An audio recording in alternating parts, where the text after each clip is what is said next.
Привет, друзья!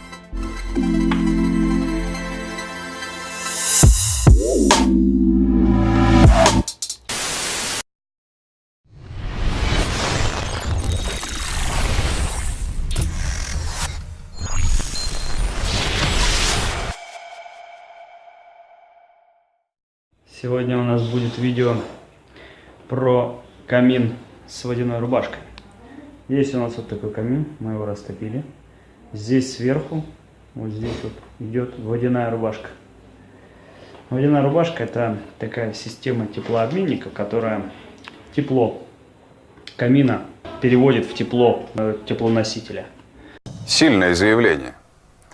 Проверять я его, конечно, не буду. Здесь у нас есть система управления. Здесь мы выставляем температуру, тягу. Дальше, что в системе есть? Камин питается воздухом от улицы. Здесь у нас проходит канал на улицу.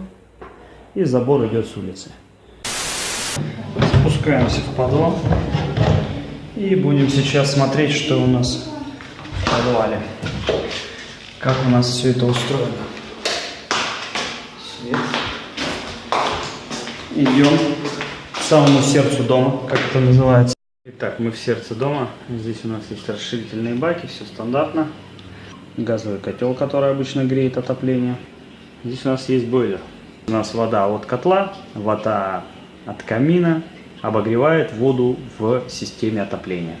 Соответственно, обогревает наши батареи. Несколько систем, может быть, в это может подключено 3 системы. Да? Раз, два, три выхода. 3 системы. Это газовый котел.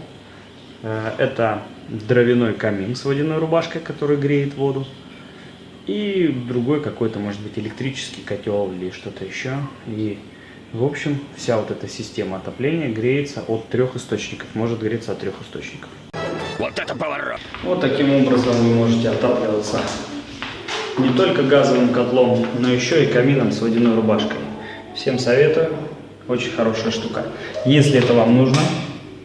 Так, свет, лестница. Если вам нужно, мы можем это сделать специально для вас. Звоните, набирайте, есть все контакты. Добавляйтесь в соцсети, ставьте лайки. Вот, подписывайтесь на канал. Всем пока.